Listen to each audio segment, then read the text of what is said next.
Hello everybody, Loyalty for Life here, bringing you guys a brand new deck profile. This time around it is my Lunalight deck profile. I managed to get these built on Saturday, sneak peek day, and I am so happy because they are one of my favorite decks out of this set. They're very much comparable to Madoshe's in that they're very much a glass cannon kind of deck, in that it is all about the OTK, and if the OTK falls through, you're kind of screwed later on. Although, unlike Madoshe's, the boss monsters of this deck have protection, which is very, very nice, and there are various things that you can do to really kind of survive an OTK from your opponent. So yeah, let's get on to the deck profile. This is a really fun deck, and honestly, if you guys can't afford any of the other decks out of Shiv, this deck is almost, I think the highest rarity is an Ultra, and that's for one of the fusions. I highly recommend it if you guys want to build a cheap deck out of Shiv, get this deck. Next, now for the actual deck profile. First and foremost is 3 of the Lunalight Wolf. This deck has pendulums, but however, you don't really pendulum summon very often. If you do, it's for just combos, and that's about it. Now, what's nice about her is that Wolf it's basically a miracle fusion while in the pendulum zone. Once per turn, you can fusion summon out a Lunalight fusion monster by using monsters you control or in your graveyard. So it's very, very nice. And then I actually can't remember what it does in it if it's a monster. Okay, if it's a monster, it just gives all Lunalights piercing, which is actually very nice, but you don't really summon her very often. You can't pendulum summon her because the other Lunalight pendulum, which is Tiger over here, is a 5, and Wolf is a level 5, so you can't pendulum summon out Wolf, which sucks. Now, Lunalight Tiger I play 3 of as well. And she basically lets you summon out, she's a once per turn monster reborn, but the monster you special summon cannot attack or use its effects, if I remember right. Yeah, sorry, like brain fart there. Now, what's also nice about her is that she has another monster reborn where she's destroyed by battle or card effect while on the field, either as a monster or in the pendulum zone. You can summon out any Lunalight monster from your graveyard. So she's a monster reborn both as a pendulum card and as a monster, which is very, very nice. Stats are a bit weak though, but oh well. Also, you can actually pendulum summon Tiger. You can't pendulum summon Wolf, which still sucks. Hopefully they'll get more pendulums later on. Next up, I play 3 Lunalight Blue Cat. This one is basically a giant rat. I hate saying that, so I guess giant cat would be more precise. In that if it's destroyed by battle or card effect, you can summon out any other Lunalight from your deck, including itself. So, oh hey, it gets destroyed, summon another copy, summon out another copy. You can kind of like loop this card with Tiger, and that, oh hey, your opponent destroys this, summon out Tiger, Tiger gets killed, summon out this from grave, this gets killed, summon out another copy. It's very, very funny how you can do a little bit of a loop with that. It's a very good card, and also has another effect where if it is special summoned, you can target a Lunalight you control other than itself and double its attack points. So you absolutely need that effect for OTKs. I mean, you don't really need that effect for OTKs, but it really does help out with the OTKs. Next up, I play 3 of the Lunalight Purple Butterfly. So basically what she does is you can send her from your hand or field to the graveyard to target one Lunalight you control. It gains 1,000 attack and defense until the end of the turn. And you can banish her from the graveyard, summon out any Lunalight from your hand. Special summon it from your hand, which is very, very, very nice. You mainly use it with Cat, so like you'll use her effect, target one of your fusions. It gains 1,000, effect engrave, banish it, summon out Cat, target that, and double the attack points of the fusion, which is very, very nice. Now, one thing I do want to note with that is that that Blue Cat only doubles the original attack, so the 1,000 attack point bonus for one of the fusions, or for whatever you targeted originally, will become moot because it'll just become like, let's say you target Cat Dancer, who's 2,400, and you use this, target at 3,400, and then you use her effect, special not that, it'll become 4,800, because it'll be double the original attack, which is very, very complicated and very, very annoying. Anyways. Next up, Lunalight White Rabbit. So this is a monster reborn, kind of. Whenever you normal summon it, you summon out a Lunalight from your graveyard. In defense position. Has to be in defense, but it does not negate the effect, so it's another way to trigger Blue Cat's effect, which is very, very nice. And then once per turn, you can target any number of back row that your opponent has equal up to the number of other Lunalights you control other than herself, and return those to the hand. So let's say you have total of, including her, 5 Lunalights out on field. you can bounce up to 4 back row that your opponent has. I wish you would destroy instead, but oh well, getting rid of it in any way whatsoever is very, very nice, because if your opponent has a Mirror Force, you're kind of screwed.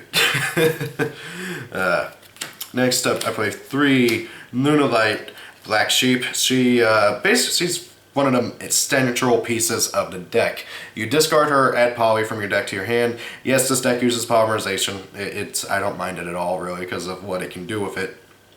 And it has another effect where you can ditch her to add any Lunalight from graveyard to your hand except itself. And if she is used for a fusion material, then you get to add any Lunalight from your graveyard back to your hand. So it has 3 really good effects. You can ditch it, search Poly, ditch it, search any Lunalight from your graveyard back to your hand.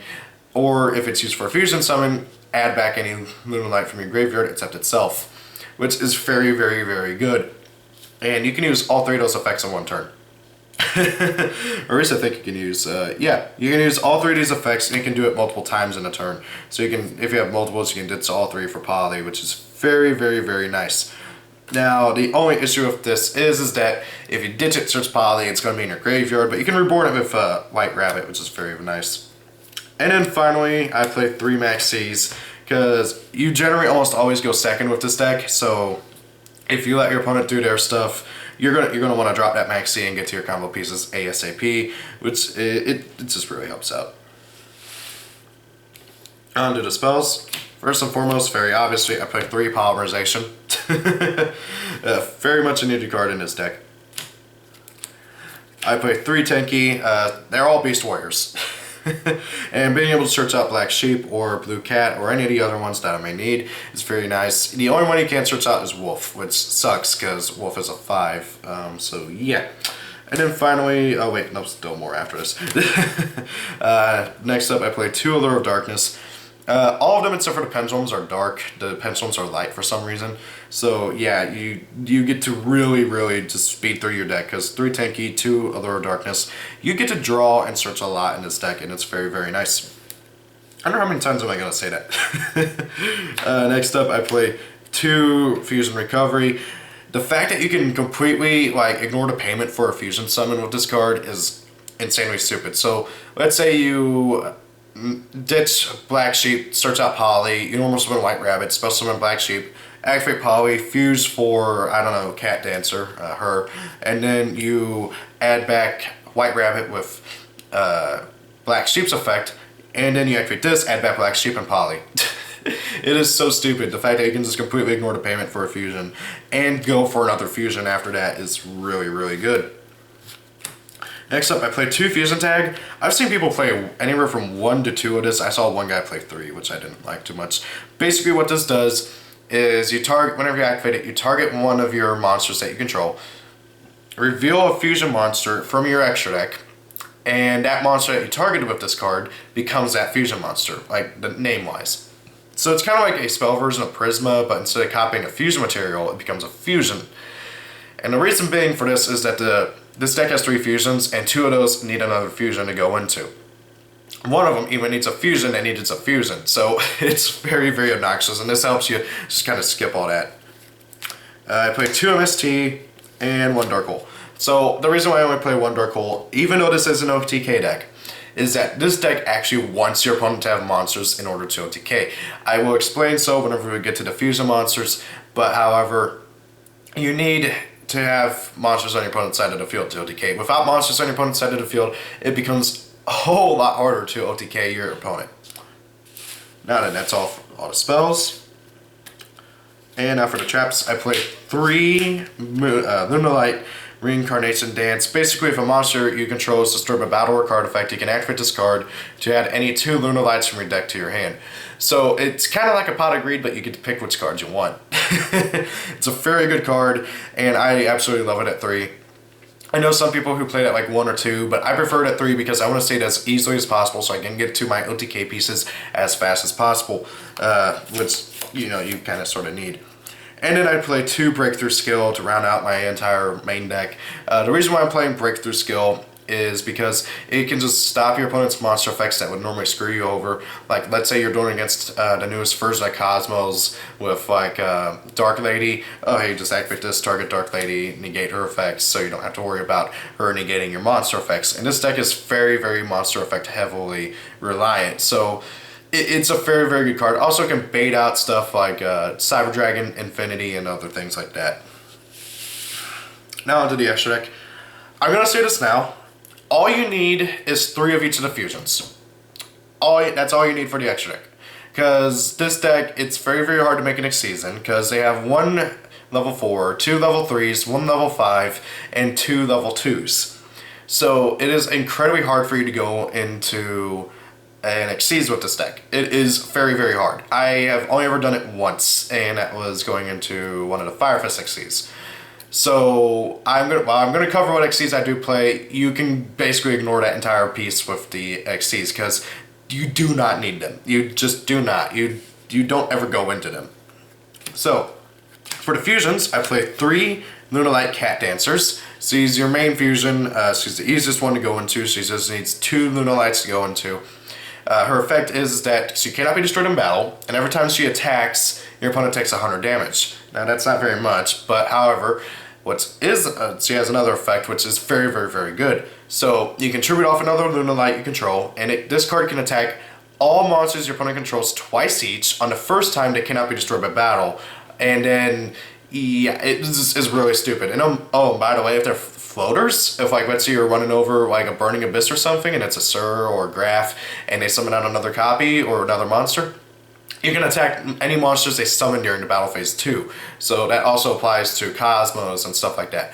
This card is very, very good, and it's one of your main OTK ways. If you can use that effect and get her attack points doubled by Blue Cats, you can go for game very, very, very easily. And at 100 points of damage, while it doesn't seem like much, it stacks very, very fast, because don't forget, you can attack all of your opponent's monsters twice each. And that does 200 damage per monster, so if your opponent has 5 monsters out on field, you can attack each one of them twice. That's 1,000 points of damage right there out of burn. So, on top of the battle damage she's going to be doing. Now, I know I said I play 3 of each fusion, but sadly, I only have 2 Panther Dancers. Imagine there's a 3rd Panther Dancer over here, because one day I will be getting a 3rd Panther Dancer, but I'm just going to have to drop on DXCs that I play, because, again, literally DXCs monsters do not matter in this deck. So, Panther Dancer, she basically has the same effect as Cat Dancer, but does not require the tributing. Now, she does need Cat Dancer and a Lunalight to go into, which is very annoying, but however, it's not that hard to go into. Also, she cannot be destroyed by card effects, and whenever she kills a monster in battle, she gets 200 more attack points. So she gets stronger the more monsters she kills in battle with her effect. And don't forget, she can attack each monster your opponent controls twice each. So yeah, I believe it. Yeah, twice each. And then I play 3 Lunalight Leo Dancer. Again, I want to play 3 Panther Dancer, but I don't have a 3rd one because, well, Sneaky Peek days suck. Anyways, so Lunalight Leo Dancer needs Panther Dancer to go into, and Panther Dancer needs Cat Dancer. So, yeah, you need... This card needs basically 2 fusion summons to go into. This card, you need Panther Dancer plus any 2 Lunalights to go into. It is a very, very powerful monster though.